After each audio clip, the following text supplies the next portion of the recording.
We noticed in some of your model homes that the grout lines in your tile floors were over an inch wide. Hey, isn't that neat? Kids love that. They roll marbles in there, race cars. It's like a built-in track. Well, we prefer a more narrow grout line. Is that possible? Sure, anything's possible, but that's an upgrade. Thinner grout line should not be an upgrade. All you're doing is moving the tile just a little closer together when you set the floor. Now, of course, the closer you set it together, you're going to use a little bit more tile, but not noticeable, so don't worry about it. Now, this is pretty much standard right here. This is about 1/16 to 1/8 of an inch wide. And you see this just about anywhere on all different types of tiles. Now, when you get to more of the natural look of stone, occasionally a designer will pick a wider grout line, anywhere from 3/8 of an inch to 1/2 an inch. Now, it can look good if it's done properly in the design, but the wider it gets, the more important the actual color of the grout is, because it's going to show up a lot more. Plus, it's going to be easier to destroy. When you're walking on it with high heels or anything, it actually picks there at the grout the wider it is. Plus, it's easier to stain. It is going to show anything that gets on it. As a matter of fact, right over here we have a plant setting on the tile. Just about any time you move a plant off of tile in a grout line, you're going to see this, a stain. That comes from just filling the plant up with water, and the water and the soil and fertilizer seeps down through there. And grout is very porous, so it just sucks in that stain, so it's very hard to clean. When you have your tile floor laid, if you have a wide grout line, you need to have a grout sealer put on top of that to help prevent that. And then you need to come back and do it each year, because from walking on it and cleaning it, it's going to take the sealer off. Now, when it comes to marble, you want a very thin grout line. You don't need to see grout at all. The beauty of the marble is the marble itself, that natural look. Now, to preserve that, you're occasionally going to break a piece. You need some extra pieces, and you need to order them when you order the original marble for your floor. You need that extra case right then, because marble is a natural stone, and when you get more of it, it's not going to match up a year later.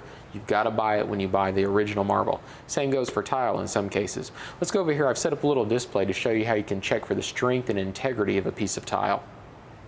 When you look at these three tiles from thin to thicker to thickest, you probably think the very thickest one is the strongest one, but actually that's not the case. As you can see, there's no glaze on this Mexican tile, and the glaze is where the strength is. This is actually a very weak tile. These two are actually the same. Even though they're a different thickness, these both have a grade 3 glazing on top of them. So these are great for residential use inside your home.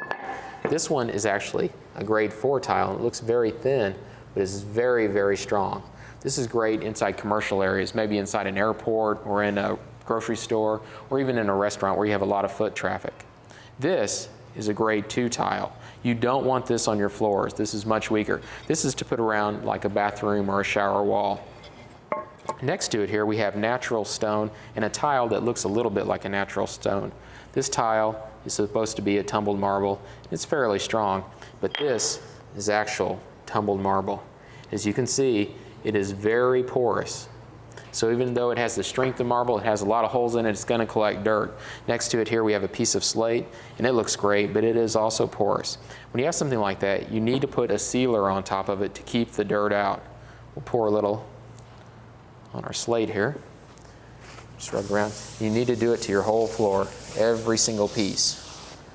This will really help keep it looking the way it should. It makes it much easier to clean.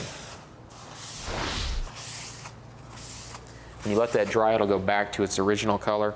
And when you have something as porous as tumbled marble, you can't just wipe it on there. You really have to pour it on top, because you need to get down in those holes.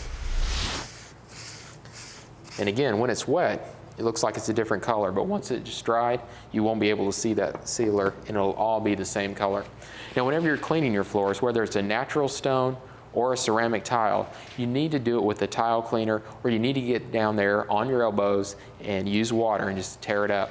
If you try to do it with any sudsy detergent, you're going to leave a film all over your tile, and it's not going to have its original beauty.